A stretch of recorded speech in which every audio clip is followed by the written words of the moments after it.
Good morning from Hawthorne, California. It's March 30th at just about 7 a.m. Pacific time. Welcome to the webcast of the Iridium-5 mission carrying the fifth flight of 10 Iridium Next satellites. You are seeing a live view of Falcon 9 beautifully framed by a rosy dawn as we prepare for launch in just over 10 minutes from now. Today's launch is scheduled for 2:13 Universal Coordinated Time, or 7:13 a.m. Pacific Daylight Time. I'm Michael Hammersley, a materials engineer here at SpaceX, and I'll be bringing you coverage of the SpaceX launch for Iridium Next during this webcast. Due to some restrictions from the National Oceanic and Atmospheric Administration, or NOAA for short, SpaceX will be intentionally ending live video coverage of the second stage just prior to engine shutdown. We're working with NOAA to address these restrictions in order to hopefully be able to bring you live views from orbit in the future. And though we'll be ending the video coverage, we'll be continuing to cover the major mission milestones on Twitter, so please join us there afterward.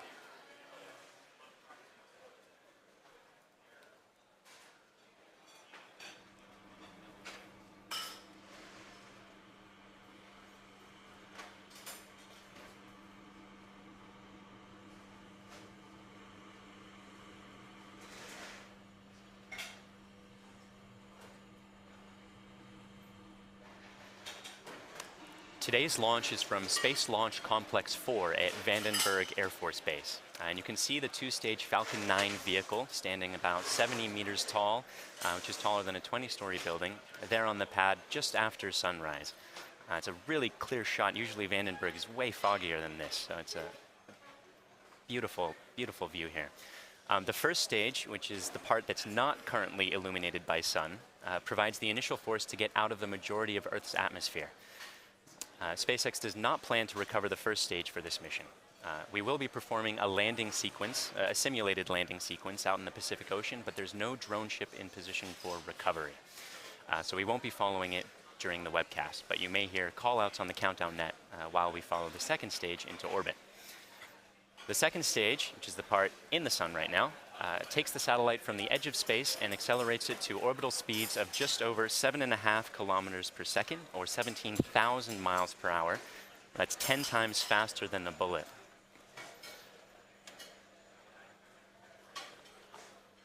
On the very top of the vehicle, in the 17-foot diameter payload fairing, are the 10 Iridium satellites. For this mission, we will be attempting to recover one half of the payload fairing as part of our ongoing fairing recovery efforts. The ultimate goal is full recovery and reuse of the entire vehicle. So recovering the fairing is an important step towards that goal. It's still part of an experimental program at the moment. Just to the right of the rocket is the transporter erector. That's what brings the vehicle out from the hangar, horizontal, and then tips it vertical to get it into position. It's going to recline to 77.5 degrees a few minutes before launch. Unlike our East Coast pad, which retracts a little bit just at the very last second.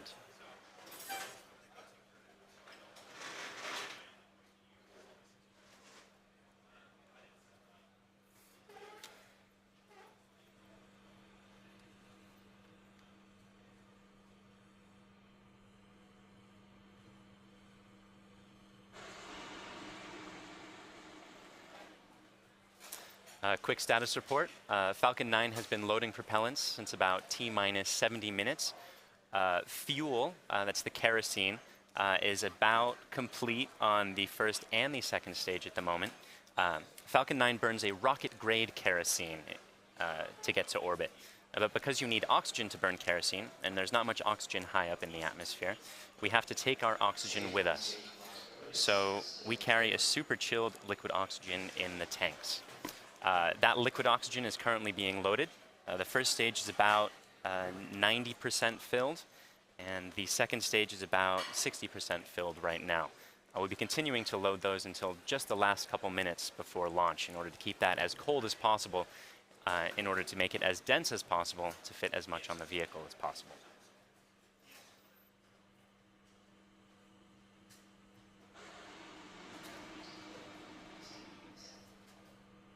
The Iridium satellites are currently a go and are on internal power. The Western Range is also a go, The western range operating out of Vandenberg, but providing similar support as the eastern range during our Florida launches. And the weather, as you can see, is currently looking spectacular. Barely a cloud in sight, but we are keeping an eye on some upper level winds to ensure that they don't present a danger to the vehicle during ascent.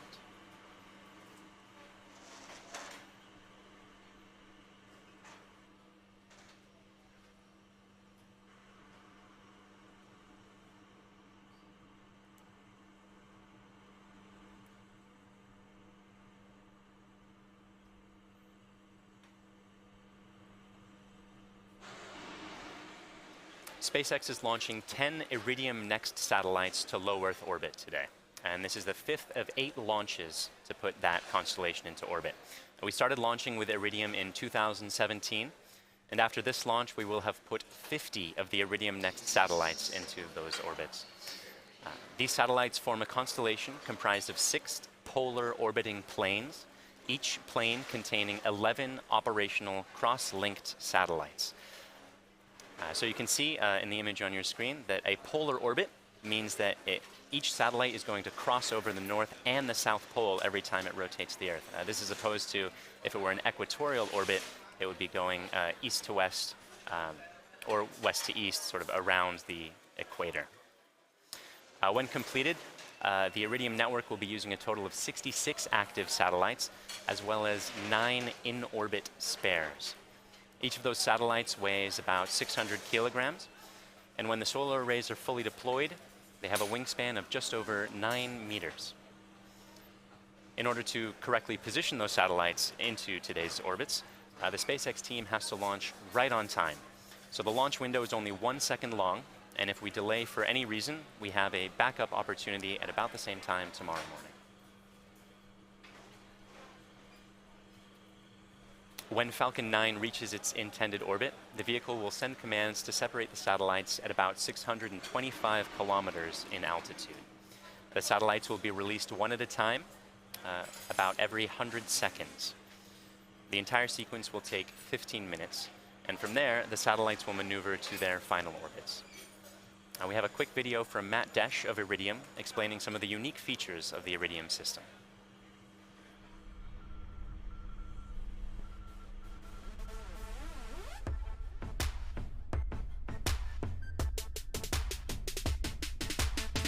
Did you know?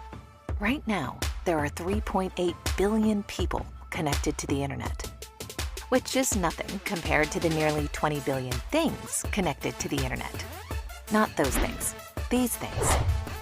Small things, medium things, large things, and by 2025, that number may grow to 75 billion things.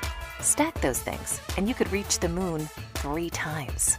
But did you know reliable internet to connect your things is not available on 80% of the planet? So on most of the planet, these things are out of reach. Did you know? Iridium low Earth orbit satellites provide reliable internet connectivity to the entire globe, bringing everything within reach, no matter where it is on the planet. Iridium is the satellite way to connect things to each other. Through a small little data modem embedded in all kinds of vehicles and devices and machines, we can make an internet connection to say where something is and how it's operating, and in fact send commands to turn it on or off or control it. Did you know nearly 1 million subscribers are already using the Iridium network to track, control, and monitor farming equipment, fish tracking buoys, remote construction, wind farms, pipelines, global fleets, scientific research, worker safety, and millions of other things? We're going to bring new technologies, faster speeds, easier to integrate technology so you can put them into new services and applications much more easily than ever before. These new satellites, with all their capacity, power, and speed, are going to be able to turbocharge everything we do and bring so much more.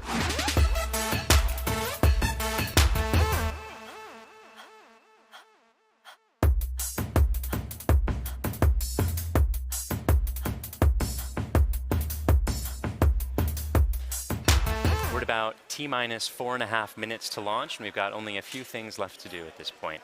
Engine chill began at about T-minus 6 minutes. That gets the engines to a cold enough temperature where the liquid oxygen doesn't turn into a gas immediately upon contact, which makes startup a bit tricky.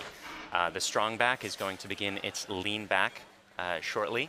We're currently finishing up propellant loading and pressurizing the tanks to make sure they can support the mass of the fully loaded vehicle. That propellant loading is going to continue for another couple minutes still to keep it all as cold as possible. We'll also be performing an engine wiggle. That's testing the thrust vector control system that steers the engine during its ascent. You may also see a vent of gaseous oxygen from the strong back inside of about T-minus 90 seconds. And you can see the strong back is beginning its retraction at the moment, leaning back slowly there. It's going to continue until it gets to about 77.5 degrees. At T-minus 1 minute, the vehicle will transition to internal power, and from there it will completely control the remainder of the countdown. The satellites are all still go, the range is also go, and the weather is looking great. If you hear the hold call, backup launch window is tomorrow at 7:14 a.m. Pacific Daylight Time. Otherwise, the SpaceX team is excited for launch, so let's listen in to the last couple minutes of terminal count.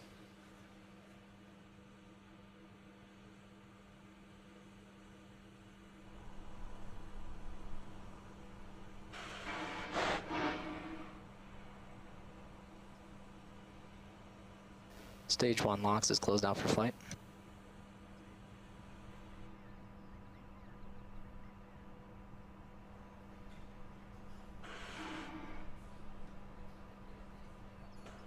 Strong back retract is complete. The strong back is locked out for flight.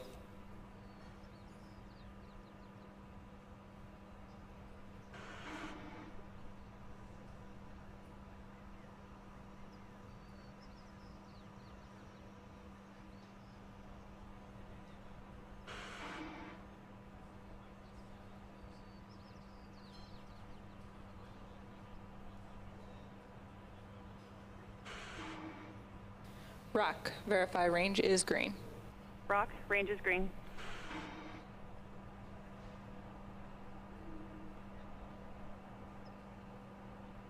Stage 2 LOX is closed out for flight.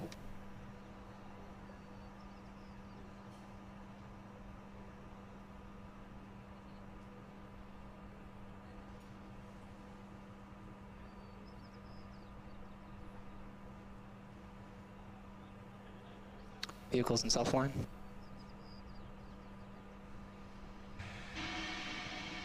Gas closouts are started.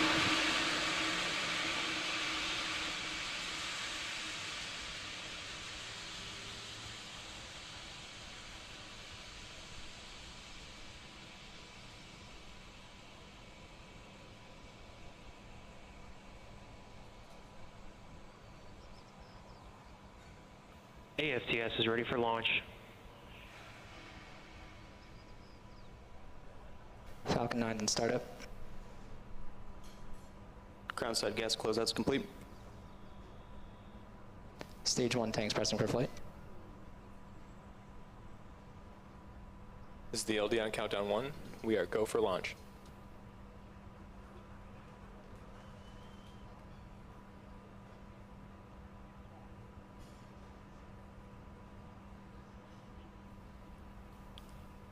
T-minus 30 seconds.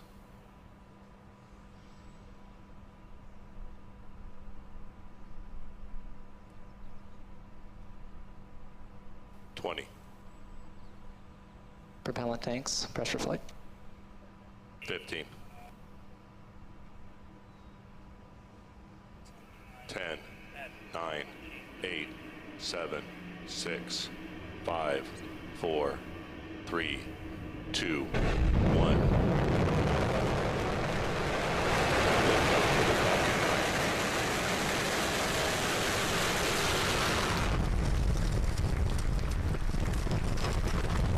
Vehicle is pitching downrange. Stage 1 propulsion is nominal.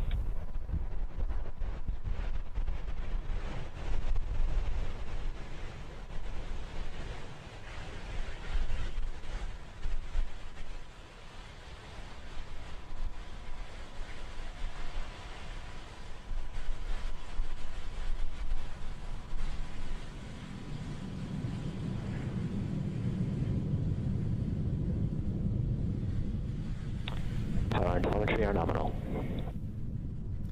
And we had successful liftoff of the Falcon 9.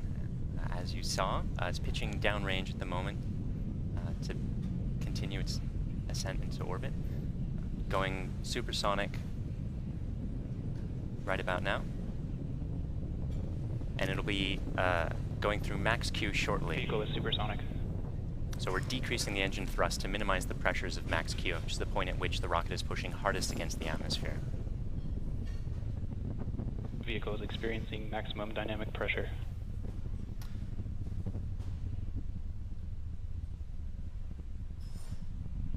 And now that we're through that milestone, we'll be increasing the thrust of the engines in order to get to orbit. But while the atmosphere is still relatively thick, we can prevent it from exerting too much pressure on the fairing by throttling the engines a little bit.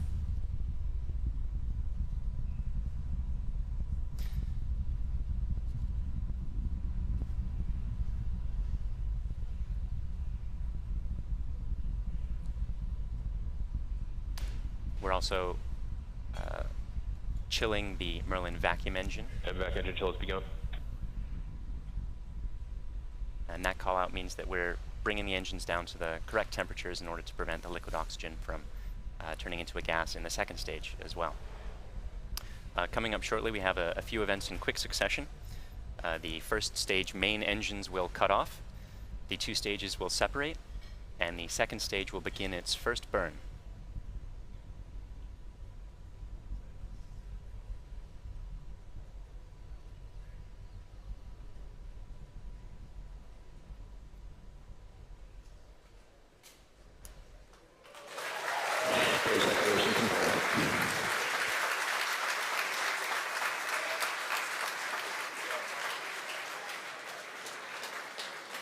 And vac ignition.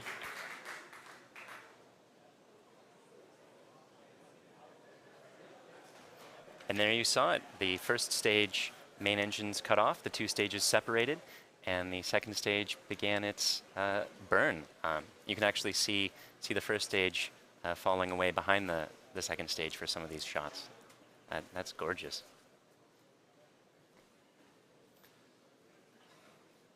The first stage will be performing a one-engine boost back burn and continuing downrange for a simulated landing.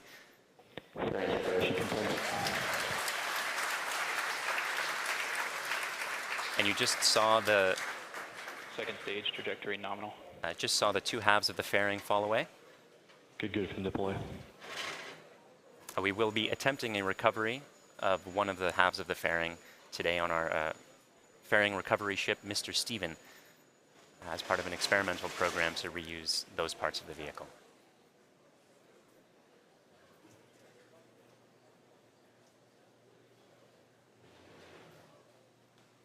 We're just past T plus 4 minutes. The Merlin vacuum engine is performing nominally, glowing red hot there in the vacuum of space.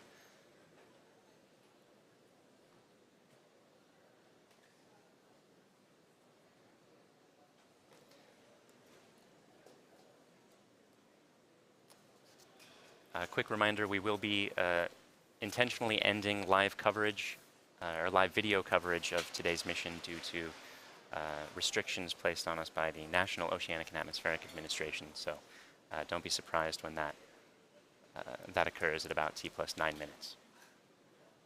We will be continuing to cover the mission on Twitter all the way through the second burn and deployment of the satellites at about T plus 50 minutes.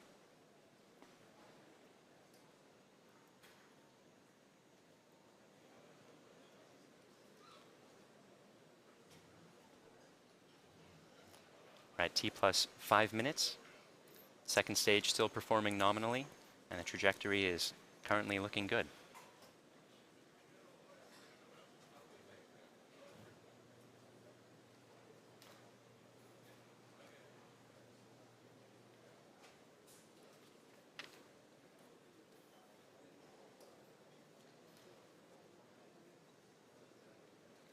A couple interesting facts about the first stage as it's continuing its simulated landing. This one first flew for the Iridium-3 mission, And the Iridium-2 and Iridium-4 missions also use the same rocket, which means that today, this is our 5th launch for the Iridium constellation using only 3 rockets.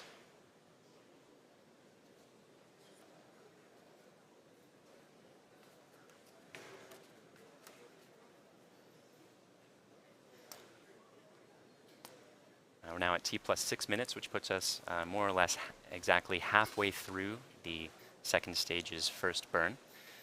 The first burn is to bring the second stage into a parking orbit. That's going to be an egg-shaped orbit where the maximum altitude at the top of the egg is about 625 kilometers. But at the bottom of the egg, the orbit is only 180 kilometers in altitude. The second burn that we'll be performing is going to circularize that orbit so that it's 625 kilometers in altitude the whole way round.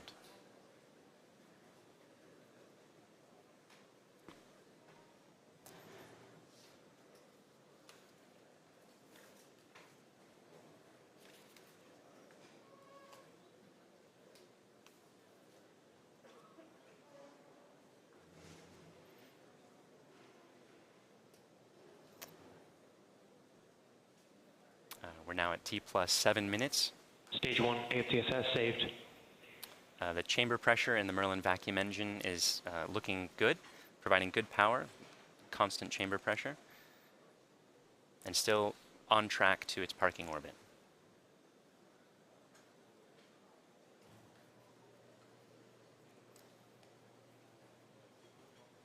Between the end of the first burn and the start of the second burn, there's going to be about a 42-minute coast phase in order to position the second stage to prep for circularizing that orbit. We will be continuing that coverage on Twitter. LOS Stage 1, Vandenberg expected.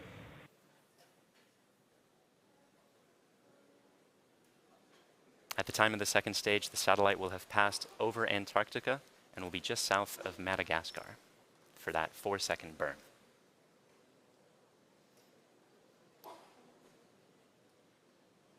Now just past T+8 minutes. Second stage still performing nominally. Still on track for that parking orbit.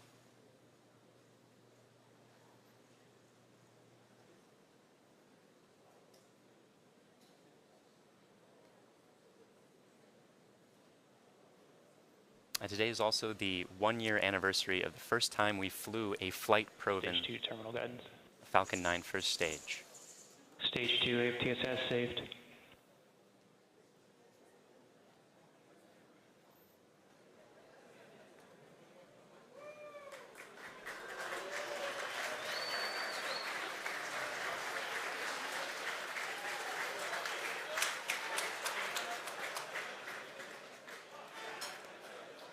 We're about a few seconds now from the second stage completing its first burn. And we'll make sure that the burn is good. Western range assets expected. We have SECO. We just got confirmation that the second engine cutoff event occurred.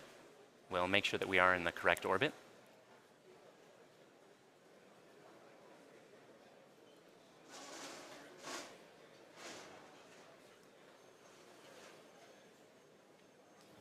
Stage 2, nominal insertion. And we're getting confirmation that we did in fact get into the correct parking orbit. So though we're ending our live coverage now due to restrictions from NOAA, the mission is not yet over, so we'll be continuing to cover the upcoming major milestones on Twitter. That includes the 4-second engine burn and the 10 satellite deployments, starting about 40 minutes from now. So overall, we've had an on-time launch. The first stage successfully got the second stage out of the atmosphere, and the second stage is continuing on its trajectory in a coast phase now to get the Iridium Next satellites into their constellation. So thanks to the Iridium Next customer, Air Force for range support, and the FAA for launch license, and see you online for the rest of the mission.